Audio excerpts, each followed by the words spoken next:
Hello दोस्तों, नमस्कार। आज मैं श्री गणेश जी की पावन कथा सुनाने जा रहा हूँ। ध्यान से सुनिए। एक समय कैलाश पर्वत पर माता पार्वती अकेली थीं। भगवान शिव ध्यान और तपस्या में लीन रहते थे और उनके गण केवल भगवान शिव की आज्ञा का पालन करते थे, माता पार्वती की नहीं। माता पार्वती को यह बात खटकने लगी। वे चाहती थीं कि उनके पास भी कोई ऐसा हो जो केवल उनकी आज्ञा माने, उनका सच्चा सेवक हो। एक दिन उन्होंने निश्चय किया कि वे अपने लिए एक पुत्र का निर्माण करेंगी। उन्होंने स्नान के समय अपने शरीर पर लगाए गए उपटन, हल्दी और चंदन को एकत्र किया और उससे एक सुंदर बालक की आकृति बनाई। फिर माता ने अपनी दिव्य शक्ति से उस मूर्ति में प्राण डाल दिए। जैसे ही प्राण प्रवेश हुआ, वह बालक जीवित हो उठा। माता पार्वती ने स्नेह से उसे गले लगाया और कहा, आज से तुम मेरे पुत्र हो। आइए दूसरा अध्याय, आज्ञा का पालन। एक दिन माता पार्वती स्नान करने जा रही थीं। उन्होंने उस बालक को द्वार पर खड़ा किया और कहा, मैं स्नान कर रही हूँ, जब तक मैं बाहर न आऊँ किसी को भी अंदर मत आने देना। बालक ने सिर झुकाकर कहा, जैसी आपकी आज्ञा। माता वह पूरी निष्ठा के साथ द्वार पर पहरा देने लगा। आइए तीसरा अध्याय, भगवान शिव का आगमन हुआ। उसी समय भगवान शिव अपने निवास कैलाश लौटे। वे सीधे अपने भवन के अंदर जाने लगे। तभी द्वार पर खड़े उस बालक ने उन्हें रोक लिया। रुकिए, मेरी माता की आज्ञा है कि कोई भी अंदर नहीं जा सकता। भगवान शिव आश्चर्यचकित हुए। तुम कौन हो जो मुझे रोक रहे हो? बालक ने निर्भीकता से उत्तर दिया, मैं माता पार्वती का पुत्र हूँ और उनकी आज्ञा का पालन कर रहा हूँ। चौथा अध्याय में संघर्ष की शुरुआत। भगवान शिव के गणों ने उस बालक को समझाने की कोशिश की, लेकिन वह नहीं माना। तब भगवान शिव के गणों और उस बालक के बीच युद्ध शुरू हो गया। लेकिन आश्चर्य की बात थी कि वह बालक बहुत शक्तिशाली था। उसने अकेले ही सभी गणों को परास्त कर दिया। यह देखकर भगवान शिव को क्रोध आ गया। पांचवा अध्याय, सिर का विच्छेद। क्रोध में आकर भगवान शिव ने अपने त्रिशूल से उस बालक का सिर काट दिया। बालक का शरीर वहीं गिर पड़ा। कैलाश पर्वत पर सन्नाटा छा गया। माता पार्वती का क्रोध। जब माता पार्वती स्नान करके बाहर आई और अपने पुत्रों को मृत देखा तो वे अत्यंत दुखी और क्रोधित हो गई। उनका क्रोध इतना भयंकर था कि उन्होंने अपनी शक्तियों को प्रकट कर दिया। उन्होंने कहा, यदि मेरे पुत्र को जीवित नहीं किया गया तो मैं पूरी सृष्टि को नष्ट कर दूंगी।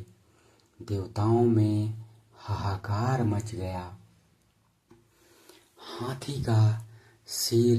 देवताओं ने भगवान शिव से विनती की, हे प्रभु, कृपया माता पार्वती को शांत करें। तब भगवान शिव ने अपने गणों को आदेश दिया, उत्तर दिशा में जाओ और जो भी पहला जीव दिखाई दे उसका सिर लेकर आओ। गणों को एक हाथी का बच्चा मिला।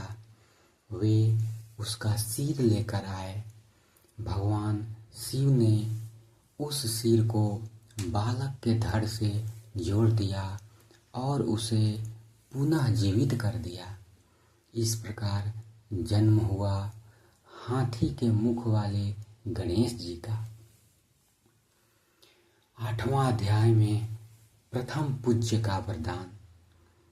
भगवान शिव और माता पार्वती ने प्रसन्न होकर कहा, आज से तुम सभी देवताओं में प्रथम पूज्य होंगे।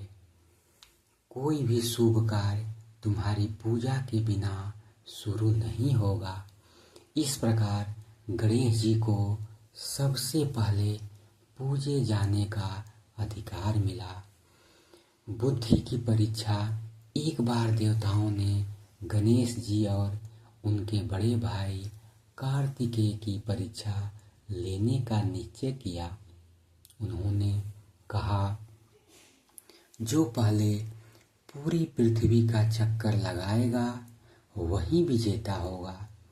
कार्तिकेय अपने तेज वाहन मोर पर बैठकर निकल पड़े, लेकिन गणेश जी का वाहन छोटा सा मूषक था। उन्होंने सोचा, मैं गति में अपने भाई से नहीं जीत सकता, लेकिन बुद्धि से जीत सकता हूँ। उन्होंने अपने माता पिता की 3 बार परिक्रमा की और कहा, मेरे लिए माता पिता ही पूरा संसार है। देवता उनकी बुद्धि से प्रसन्न हुए और उन्हें विजेता घोषित किया।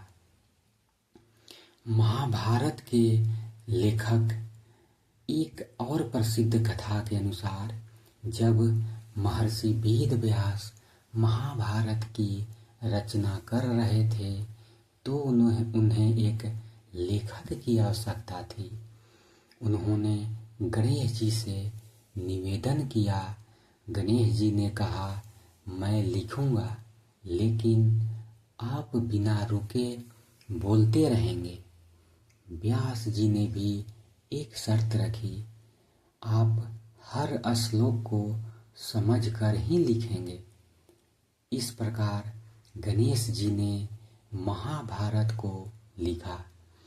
गणेश जी के स्वरूप का रहस्य। गणेश जी का हर अंग हमें कुछ सिखाता है। बड़ा सिर, बड़ी सोच रखने का संदेश, छोटी आंखें, ध्यान और एकाग्रता का, बड़े कान, सबकी सुनो, छोटा मुंह, कम बोलो, बड़ा पेट, सब कुछ सहन करने की शक्ति। कथा से मिलने वाली शिक्षाएं, माता पिता का सम्मान सबसे बड़ा धर्म है। आज्ञा का पालन जीवन में सफलता देता है। बुद्धि बल से बड़ी होती है। क्रोध से विनाश होता है। प्रेम से सृजन। हर कार्य की शुरुआत शुभ सोच से करनी चाहिए। धन्यवाद दोस्तों। अगर यह कहानी अच्छी लगी हो तो चैनल को लाइक करें, सब्सक्राइब करें और वीडियो को शेयर करें। धन्यवाद।